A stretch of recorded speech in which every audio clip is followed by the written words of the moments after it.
And how do your teaching practices change over time? Do they stay the same or are they dynamic? Okay, they change over time. Basically by doing what we're doing now is reflecting and evaluating our own teaching. I personally, over the past 4 years, if I could see what I looked like and what I did on my very first round, my very first day, my first rounds, the way I presented myself to the way I managed a classroom would be completely different because of the amount of reflection we've had, the amount of research we've done, and the amount we've learnt just practicing and reflecting and retrying things, and just being actively involved in the school. Yep. So it changes as much as you want it to change, you can allow it to change. And I think in the first few years of gaining that experience, obviously things are going to change. You're going to change to suit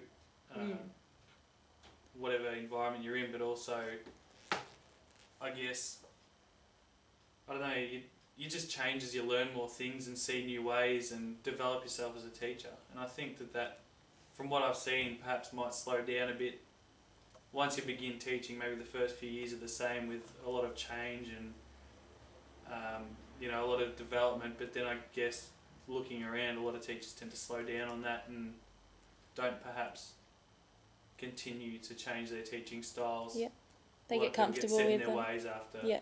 Yeah. So do you think it's important to keep changing, or is that okay to stay comfortable with your teaching methods as you Well, I think what the year? students have to learn is constantly changing, especially at the moment with a lot of technology coming into play. Like, it's pretty crucial that the teachers understand what they're having to teach and where their students are heading, which is a different world, very different world to where they, exactly. when they were in school themselves. So teaching it how they were taught 20 or 30 years ago is obviously going to be a lot different to how you're going to teach your students now to cope with today's world.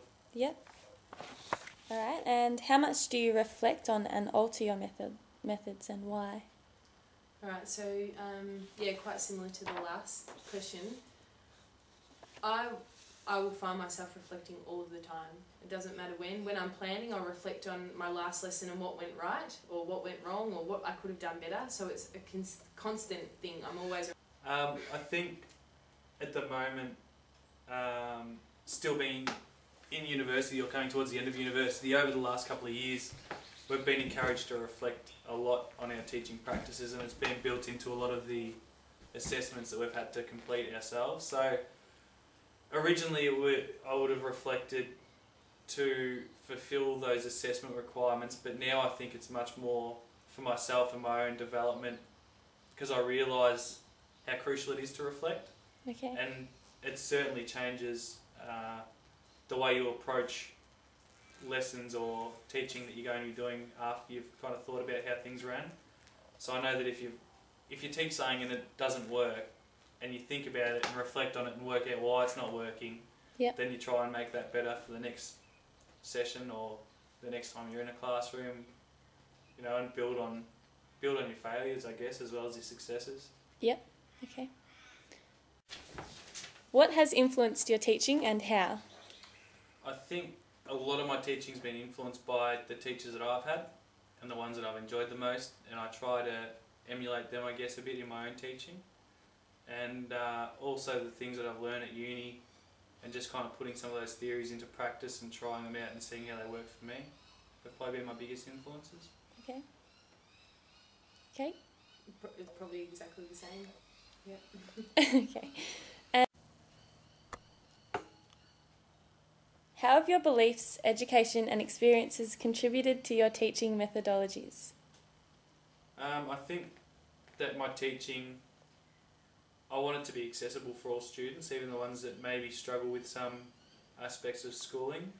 So I think that's a pretty firm belief that I have about education and making it kind of accessible to all students, whether they're kind of academically minded or not, and encouraging those that aren't and trying to get them through and have them succeed in their own way. Yep. How does your knowledge and values translate to the way you teach in the classroom? I think in terms of knowledge, I'll put that as life experiences and the way, I guess, my experiences in the classroom and what worked well in the classroom, I transfer that into my own. So good classroom management and good conditions for learning. a good learning environment, and other things that I value, such as myself and other people become part of the classroom rules, and so they learn without having me tell them that that's what I believe in. I'll let my students develop classroom rules that bring about their values and include mine with them. Okay, and do any political interests or technology influence the way you teach or assess?